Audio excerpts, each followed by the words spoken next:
ಕನ್ನಡಿಗರನ್ನ ಕೆಣಕಿದ Kamal ಹಾಸನ್ಗೆ high court ತರಾಟೆಗೆ ತೆಗೆದುಕೊಂಡಿದೆ. ತಮ್ಮ ಹೇಳಿಕೆಗೆ ಕ್ಷಮೆ ಕೇಳಬೇಕು ಅಂತ ಹೈಕೋರ್ಟ್ ಸೂಚನೆ ಕೊಟ್ಟಿದೆ. ಕನ್ನಡಿಗರ ಭಾವನೆಗಳಿಗೆ ಹಾನಿ ಮಾಡಿ ಕ್ಷಮೆ ಕೇಳುವುದಿಲ್ಲ ಎಂದ್ರೆ ಹೇಗೆ ಅಂತ ಹೈಕೋರ್ಟ್ ಪ್ರಶ್ನೆ ಮಾಡಿದೆ. ಕಮಲ್ ಹಾಸನ್ ಅವ್ರಿಗೆ ತರಾಟೆಗೆ ತೆಗೆದುಕೊಂಡಿರೋದು ಹೈಕೋರ್ಟ್.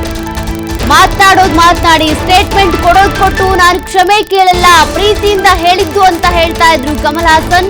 ಈಗ ಕನ್ನಡಿಗರನ್ನ ಕೆಣಕಿದ ಕಮಲ್ ಹಾಸನ್ಗೆ ಹೈಕೋರ್ಟ್ ತರಾಟೆಗೆ ತೆಗೆದುಕೊಂಡಿದೆ. ತಮ್ಮ ಹೇಳಿಕೆಗೆ ಕ್ಷಮೆ ಕೇಳಬೇಕು, ಕನ್ನಡಿಗರ ಭಾವನೆಗಳಿಗೆ ಹಾನಿಯುಂಟು ಮಾಡಿದ್ದೀರಾ, ಈಗ ಕ್ಷಮೆ ಕೇಳಲ್ಲ ಅಂದ್ರೆ ಹೇಗೆ? ವಾಕ್ ಸ್ವಾತಂತ್ರ್ಯ ಅಂದ್ರೆ ಬೇರೆಯವರ ಭಾವನೆಗಳಿಗೆ ಹಾನಿ ಮಾಡುವುದು, ಧಕ್ಕೆ ಉಂಟು ಮಾಡುವುದು ಅಂತ ಅಲ್ಲ.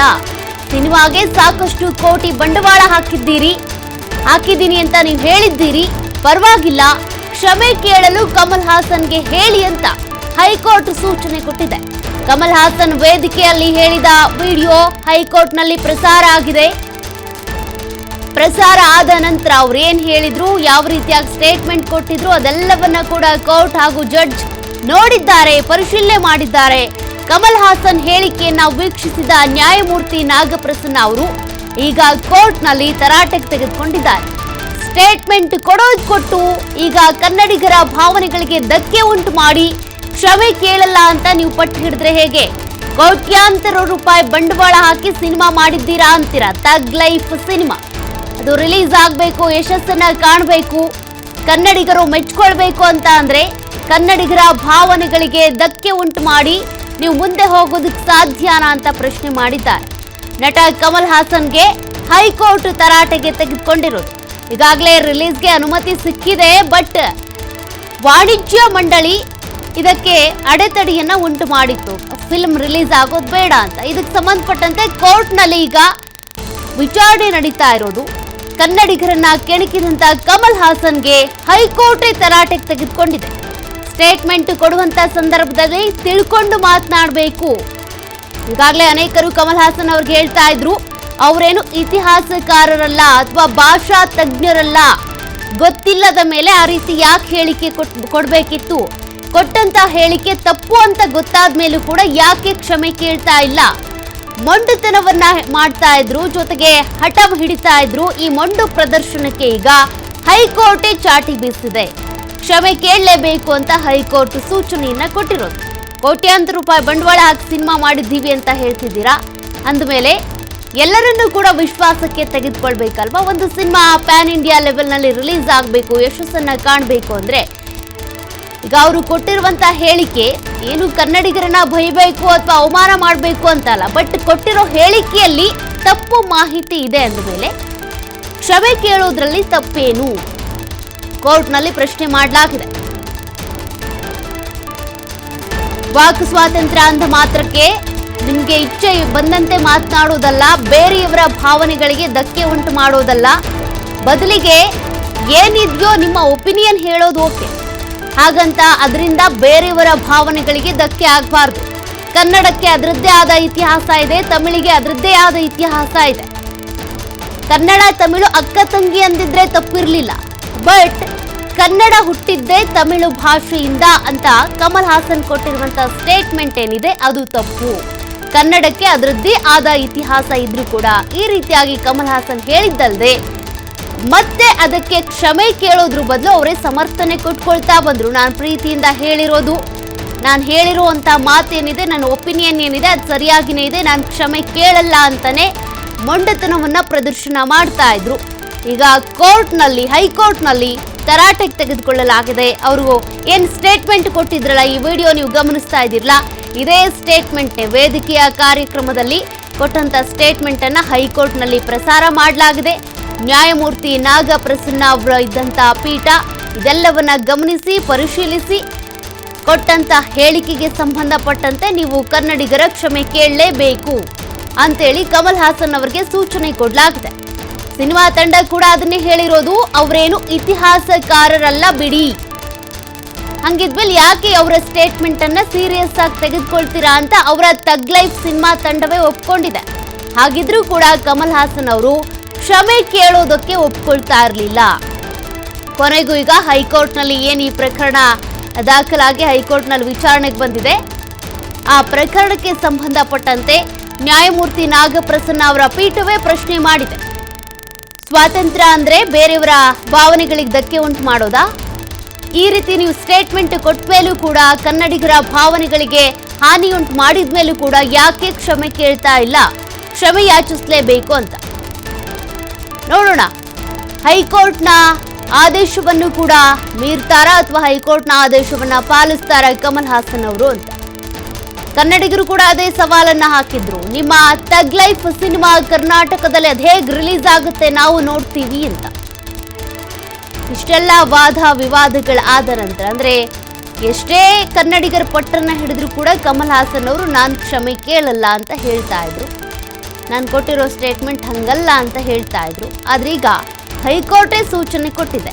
ನೀವು ಕೊಟ್ಟಿರುವಂತಹ ಸ್ಟೇಟ್ಮೆಂಟ್ ಏನಿದೆ ಕನ್ನಡಿಗರ ಭಾವನೆಗಳಿಗೆ ಧಕ್ಕೆ ತಂದಿದೆ ಅಂದಮೇಲೆ ಕ್ಷಮೆ ಕೇಳಬೇಕಲ್ವಾ?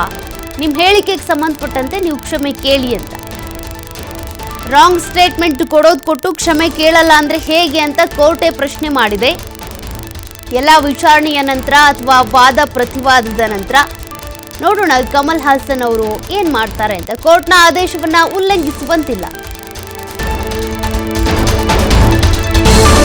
300 ಕೋಟಿ ರೂಪಾಯಿ ಸಿನಿಮಾ ಅಂತೀರಾ, ಕ್ಷಮೆ ಕೋರಿ ಹಾಗಾದ್ರೆ ಅಂತೇಳಿ ಕೋರ್ಟ್ ಸೂಚನೆ ಕೊಟ್ಟಿದೆ.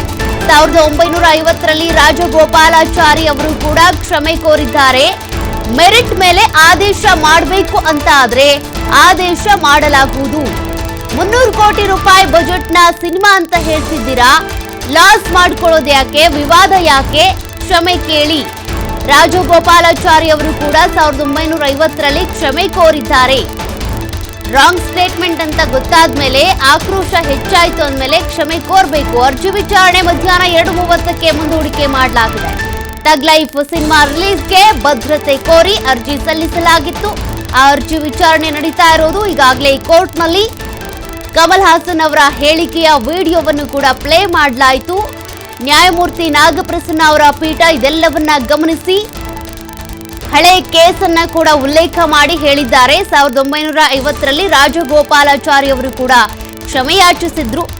ನೀವು ಕೂಡ ಕೊಟ್ಟಿರುವಂತ ಹೇಳಿಕೆ ತಪ್ಪಿದೆ ಅಥವಾ ಕನ್ನಡಿಗರಿಗೆ ಅವರ ಭಾವನೆಗಳಿಗೆ ಧಕ್ಕೆ ಉಂಟಾಗಿದೆ ಅಂತ ಗೊತ್ತಾದ್ಮೇಲೆ ಯಾತಕ್ಕಾಗಿ ಈ ರೀತಿ ಮೊಂಡತನ ಮಾಡ್ತಾ ಇದ್ದೀರಾ? ಕ್ಷಮೆ ಯಾಚಿಸಿ. 300 ಕೋಟಿ ರೂಪಾಯಿ ಬಜೆಟ್ನ ಸಿನಿಮಾ ಅಂತ ಹೇಳ್ತಿದ್ದೀರಾ, ಯಾತಕ್ಕಾಗಿ ಇಷ್ಟೆಲ್ಲ ಕಾಂಟ್ರವರ್ಸಿ ಮಾಡ್ಕೊಳ್ತಾ ಇದ್ದೀರಾ? ಕ್ಷಮೆ ಕೋರಿ ಅಂತೇಳಿ ಕೋರ್ಟ್ ಹೇಳಿದೆ. ಬಟ್ ಇದರ ತೀರ್ಪು ಇನ್ನೂ ಕೂಡ ಪ್ರಕಟ ಆಗಿಲ್ಲ. ಅಂದ್ರೆ ಸಿನಿಮಾಗೆ ಸಂಬಂಧಪಟ್ಟಂತೆ ಅರ್ಜಿಯನ್ನು ಹಾಕೊಂಡಿದ್ರಲ್ಲ, ಭದ್ರತೆಗೆ ಸಂಬಂಧಪಟ್ಟಂತೆ ಈಗಾಗಲೇ ಸಿನಿಮಾ ರಿಲೀಸ್ಗೆ ಅನುಮತಿ ಸಿಕ್ಕಿದೆ. ಬಟ್ ವಾಣಿಜ್ಯ ಮಂಡಳಿ ಅಡೆತಡೆ ಉಂಟು ಮಾಡ್ತಾ ಇದೆ. ಹಾಗಾಗಿ ಭದ್ರತೆ ಬೇಕು, ಹೆಚ್ಚಿಸಬೇಕು. ಸಿನಿಮಾ ರಿಲೀಸ್ ಆದಂತ ಸಂದರ್ಭದಲ್ಲಿ ಏನು ಅನಾಹುತ ಆಗಬಾರ್ದು ಅನ್ನುವಂಥ ಕಾರಣಕ್ಕೆ, ಅಹಿತಕರ ಘಟನೆಗಳು ಜರುಗಬಾರ್ದು ಅನ್ನುವ ಕಾರಣಕ್ಕೆ ಸಿನಿಮಾ ತಂಡ ಈಗಾಗಲೇ ಅರ್ಜಿಯನ್ನ ಹಾಕೊಂಡಿತ್ತು. ಈ ಅರ್ಜಿ ವಿಚಾರಣೆಯ ಸಂದರ್ಭದಲ್ಲಿ ಈಗ ಇಷ್ಟೆಲ್ಲ ಬೆಳವಣಿಗೆಗಳಾಗಿದೆ. ನೋಡೋಣ, 2:30ಕ್ಕೆ ಈ ಕೋರ್ಟ್ನಲ್ಲಿ ಅಂತಿಮವಾಗಿ ಈ ಅರ್ಜಿಯ ವಿಚಾರಣೆ ಆಗಿ ತೀರ್ಪನ್ನು ಕೂಡ ಪ್ರಕಟಣೆ ಮಾಡಲಾಗುತ್ತೆ. ಕಮಲ್ ಹಾಸನ್ ಅವರಿಗೆ ಸದ್ಯ ಸಿಕ್ಕಿರುವಂತ ಸೂಚನೆ ಇದು. ಹೈಕೋರ್ಟ್ ಸೂಚನೆ ಕೊಟ್ಟಿದೆ, ಕ್ಷಮೆ ಯಾಚಿಸಿ. ತಪ್ಪೇನಿದೆ? ತಪ್ಪು ಮಾಡಿದೀವಿ ಅಂತ ಅಂದಮೇಲೆ ಕ್ಷಮೆ ಕೋರೋದ್ರಲ್ಲಿ ಯಾವುದೇ ಮುಜುಗರ ಇಲ್ಲ. ಅದರಲ್ಲಿ ಯಾವುದೇ ರೀತಿಯಾಗಿ ಪ್ರತಿಷ್ಠೆ ತೋರೋದಕ್ಕೆ ಹೋಗಬಾರ್ದು. ರಾಜಗೋಪಾಲಾಚಾರಿ ಅವರು ಕೂಡ ಹಿಂದೆ ಕ್ಷಮೆ ಕೇಳಿದ್ರಲ್ವಾ, ಅದೇ ಪ್ರಕರಣವನ್ನ ಉಲ್ಲೇಖ ಮಾಡಿ ಇಲ್ಲಿ ನ್ಯಾಯಮೂರ್ತಿ ನಾಗಪ್ರಸನ್ನ ಅವರು ಹೇಳ್ತಾ ಇದ್ದಾರೆ, ಕ್ಷಮೆ ಕೋರೋದ್ರಲ್ಲಿ ತಪ್ಪೇನಿಲ್ಲ. 300 ಕೋಟಿ ರೂಪಾಯಿ ಇನ್ವೆಸ್ಟ್ ಮಾಡಿಕೊಂಡು ಸಿನಿಮಾ ಮಾಡ್ಕೊಂಡಿದ್ದೀರಾ, ಯಾಕೆ ಸುಮ್ಮನೆ ಡ್ಯಾಮೇಜ್ ಮಾಡ್ಕೊಳ್ತೀರಾ? ಯಾಕೆ ಸುಮ್ಮನೆ ಕನ್ನಡಿಗರ ಕೋಪಕ್ಕೆ, ಆಕ್ರೋಶಕ್ಕೆ ಗುರಿಯಾಗ್ತೀರಾ ಅಂತೇಳಿ ಪ್ರಶ್ನೆ ಮಾಡಿದ್ದಾರೆ. ಹೈಕೋರ್ಟ್ನಲ್ಲಿ ಸೂಚನೆ ಸಿಕ್ಕಿರೋದು ಕಮಲ್ ಹಾಸನ್ ಅವರು ಕ್ಷಮೆ ಕೇಳಬೇಕು ಅಂತ. ಮಧ್ಯಾಹ್ನ 2:30ಕ್ಕೆ ಅರ್ಜಿ ವಿಚಾರಣೆ ಮುಂದೂಡಿಕೆ ಮಾಡಲಾಗಿದೆ. ನೋಡೋಣ ಆ ಸಂದರ್ಭದಲ್ಲಿ ಏನ್ ವಾದ ಪ್ರತಿವಾದಗಳಾಗುತ್ತೆ, ತೀರ್ಮಾನ ಅಥವಾ ತೀರ್ಪು ಏನ್ ಪ್ರಕಟ ಆಗುತ್ತೆ ಅನ್ನೋದನ್ನ ನಾವು ಗಮನಿಸಬೇಕಿದೆ. ಇಷ್ಟು ದೊಡ್ಡ ಬಹುಕೋಟಿ ಅಂದ್ರೆ 300 ಕೋಟಿ ರೂಪಾಯಿ ಬಜೆಟ್ನಲ್ಲಿ ಸಿನಿಮಾ ಆಗ್ತಾ ಇದ್ರು ಕೂಡ, ಆ ಸಿನಿಮಾ ಆಗಿದ್ರು ಕೂಡ ರಿಲೀಸ್ನ ಸಂದರ್ಭದಲ್ಲಿ ಅಂದ್ರೆ ಪ್ರಚಾರಕ್ಕೆ ಅಂತ ಏನ್ ಕಾರ್ಯಕ್ರಮಗಳನ್ನ ಮಾಡ್ತಾರೆ, ಆ ಕಾರ್ಯಕ್ರಮದಲ್ಲಿ ಕಮಲ್ ಹಾಸನ್ ಅವರು ಕೊಟ್ಟಂತ ಒಂದು ಸ್ಟೇಟ್ಮೆಂಟ್ ಈಗ ಅವರ ಸಿನಿಮಾ ತಂಡಕ್ಕೇನೆ ಒಂದು ರೀತಿಯಾಗಿ ಕುತ್ತು ತಂದಿದೆ. ಒಂದ್ ಕಡೆ ಸಿನಿಮಾಗೆ ರಿಲೀಸ್ ಮಾಡೋದಕ್ಕೆ ಅನುಮತಿ ಸಿಕ್ಕಿದ್ರು ಕೂಡ ಭದ್ರತೆ ಬೇಕು ಅನ್ನುವಂತ ಕಾರಣಕ್ಕೆ ಸಿನಿಮಾ ತಂಡ ಒಂದು ಅರ್ಜಿಯನ್ನ ಹಾಕೊಂಡಿತ್ತು. ಆ ಅರ್ಜಿಯ ವಿಚಾರಣೆ ಇವತ್ತು ಕೋರ್ಟ್ನಲ್ಲಿ ಏನ್ ಬಂತು, ಕೋರ್ಟ್ನಲ್ಲಿ ಇಷ್ಟೆಲ್ಲ ಆಗಿದೆ. ಕ್ಷಮೆ ಕೋರ್ಬೇಕು ನೀವು ಅಂತೇಳಿ ಕಮಲ್ ಹಾಸನ್ ಅವರಿಗೆ ಕೋರ್ಟ್ ಒಂದು ಸೂಚನೆಯನ್ನ ಕೊಟ್ಟಿದೆ. ಇನ್ನು ಅರ್ಜಿಯ ವಿಚಾರಣೆ ಸಂಪೂರ್ಣವಾಗಿ ಮುಗ್ದಿಲ್ಲ. ಮಧ್ಯಾಹ್ನ 2:30ಕ್ಕೆ ಅರ್ಜಿ ವಿಚಾರಣೆಯನ್ನ ಮಾಡಲಾಗುತ್ತೆ. ಆ ಸಂದರ್ಭದಲ್ಲಿ ಏನ್ ತೀರ್ಪು ಪ್ರಕಟ ಆಗುತ್ತೆ ಅದನ್ನ ನಾವು ಗಮನಿಸಬೇಕಿದೆ. ನಟ ಕಮಲ್ ಹಾಸನ್ ಮೇಲೆ ಕೋರ್ಟ್ ಫುಲ್ ಗರಂ ಆಗಿದೆ, ತರಾಟೆಗೆ ತೆಗೆದುಕೊಂಡಿದ್ದಾರೆ. ಈ ತರ ಪರಿಸ್ಥಿತಿ ನಿರ್ಮಾಣ ಆಗೋಕೆ ನೀವೇ ಕಾರಣ, ಬೇರೆ ಯಾರೂ ಅಲ್ಲ. ಈ ರೀತಿ ಪರಿಸ್ಥಿತಿ ಆದ್ಮೇಲೆ ನೀವೇ ಭದ್ರತೆಯನ್ನ ಕೋರ್ತೀರಿ ಅಂದ್ರೆ